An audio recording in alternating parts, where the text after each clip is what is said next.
अस्सलामुअलैकुम। Muse e learning class में आपનું હાર્દિક સ્વાગત છે।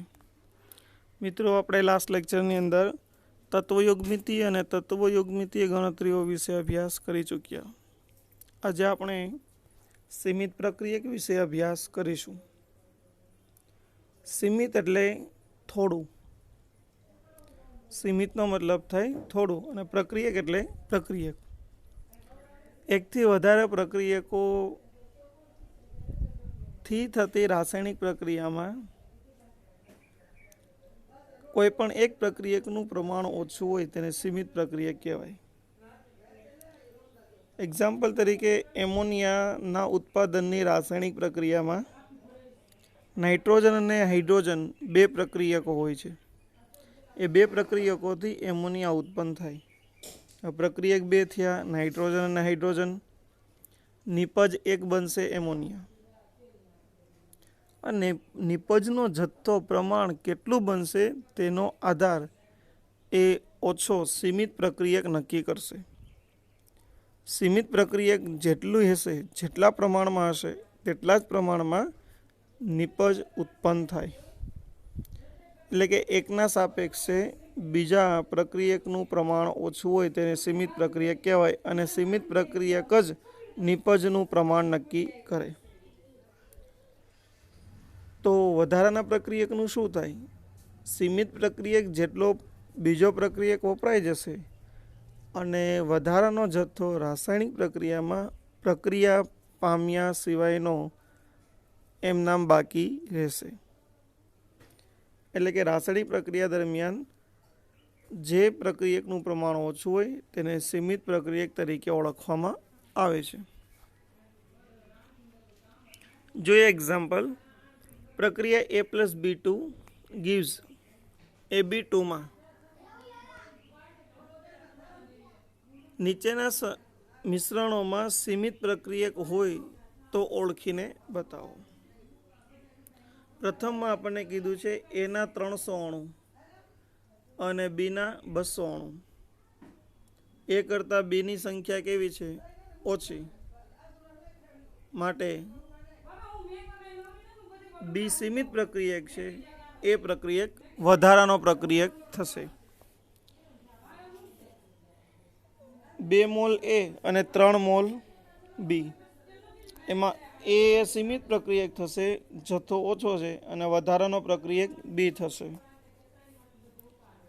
એના 100 અણુ બીના 100 અણુ, એના 100 પરમાણુ બીના 100 પરમાણુ બંનેનો જથ્થો સમાન, માટે સીમિત પ્રક્રિયક નથી।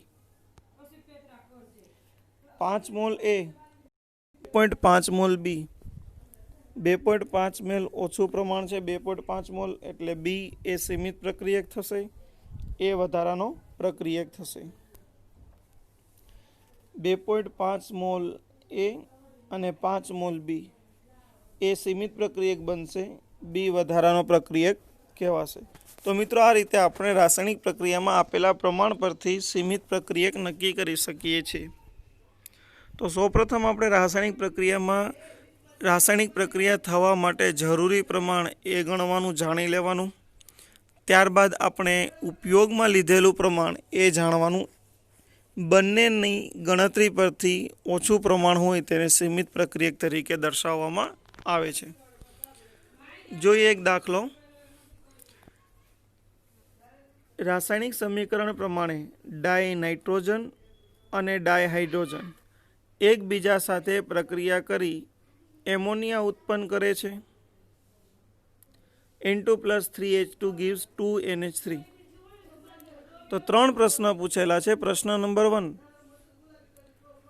જો 2×10³ ગ્રામ અથવા 2 કિલોગ્રામ અથવા 2000 ગ્રામ ડાય નાઇટ્રોજન 1×10³ ગ્રામ, 1 કિલોગ્રામ અથવા 1000 ગ્રામ ડાય હાઇડ્રોજન સાથે પ્રક્રિયા કરે તો ઉત્પન્ન થતા એમોનિયાનું દળ ગણો। એમોનિયાનું વજન શોધવાનું છે। બંને પ્રક્રિયકોમાંથી કોઈ પ્રક્રિયા પામ્યા વગર રહેશે, એટલે કે સીમિત પ્રક્રિયક સિવાયનો પ્રક્રિયક વધારાનો જોવાનો છે। જો બાકી હોય તો તેનું દળ કેટલું હશે એ શોધવાનું છે કે કેટલું વજન પ્રક્રિયા થયા વિનાનું બાકી રહેશે. મિત્રો, રાસાયણિક પ્રક્રિયામાં સૌપ્રથમ આપણે જોઈએ nitrogen plus hydrogen. 1 mall nitrogen 3 mall hydrogen સાથે પ્રક્રિયા કરે તો 2 મોલ એમોનિયા ઉત્પન્ન કરે છે. 1 મોલ હાઇડ્રોજન એટલે એનું પરમાણુય દળ 28 ગ્રામ થશે. હાઇડ્રોજનનું પરમાણુય દળ 6 ગ્રામ અને 1 એમોનિયાનું 17 એને ગુણ્યા 2 34 ગ્રામ એમોનિયા પ્રાપ્ત થશે. હવે આપણે ત્રિરાશી મિત્રો હવે મૂકશું કે ઉત્પન્ન થતું કદ કેટલું. 28 ગ્રામ નાઇટ્રોજન હોય ત્યારે આપણે 6 ગ્રામ હાઇડ્રોજન, ત્રિરાશી માંગવાની છે નાઇટ્રોજન વર્સિસ હાઇડ્રોજન. 28 ગ્રામ હોય ત્યારે 6 ગ્રામ, પરંતુ આપણે કેટલું લીધું છે 2000 ગ્રામ, ત્યારે કેટલા? તો આપણે ત્રિરાશી લખી શકીએ 6 ગુણ્યા 2000 એના છેદમાં 28 બરાબર આન્સર આવશે 428.57.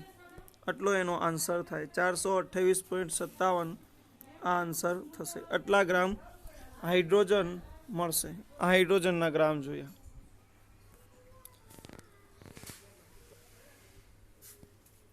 અહીં આપણે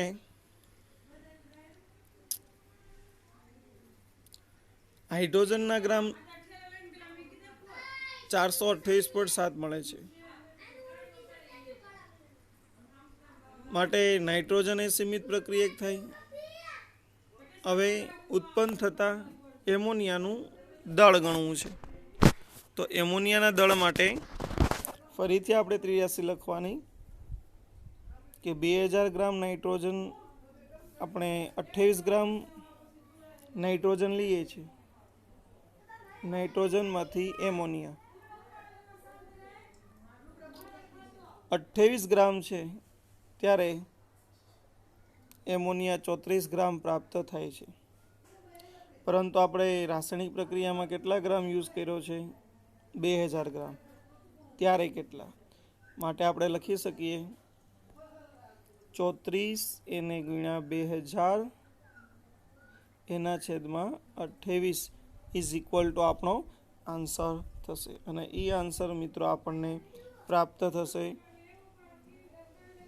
2428.5 આટલા ગ્રામ પ્રાપ્ત થાય. અહીં નાઇટ્રોજન આપણે પ્રથમ જોઈ ગયા મિત્રો કે સીમિત પ્રક્રિયક થાય, કારણ કે હાઇડ્રોજન છે એ રાસાયણિક પ્રક્રિયામાં કેટલો વપરાય છે 428.57. તો એ વધારાનો પ્રક્રિયક થયો. એના સાપેક્ષમાં નાઇટ્રોજન ઓછો થશે એટલે H2 વધારાનો પ્રક્રિયક થશે. હવે કેટલું દળ રાસાયણિક પ્રક્રિયા થયા વિનાનું બાકી રહેશે? આ 428 આપણે જે ગણ્યું મિત્રો, પરંતુ હાઇડ્રોજનનું પ્રમાણ આપણે કેટલું વાપરીએ છીએ 1000 ગ્રામ. 1000 ગ્રામ લીધેલું છે.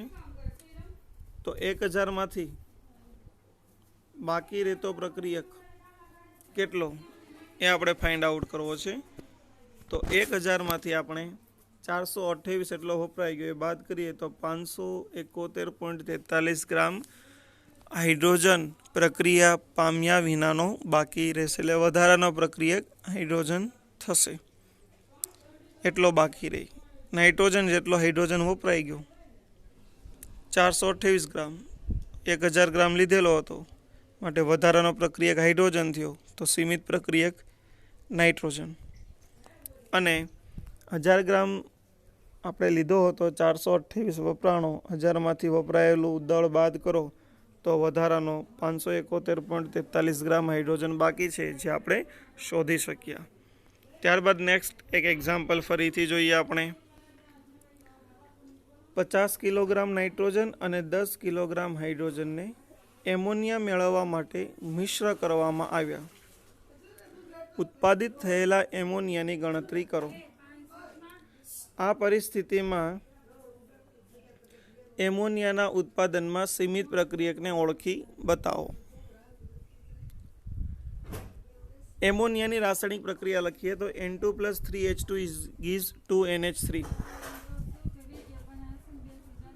નાઇટ્રોજનના મોલ આપણે લઈએ મિત્રો તો વજનના છેદમાં આણ્વીય દળ લખી શકાય. 50 કિલોગ્રામને 1000 થી ગુણો 50,000 ગ્રામ થશે. એના છેદમાં 28 ગ્રામ 17.86 ગુણ્યા 10⁻2 ગ્રામ મોલ થશે.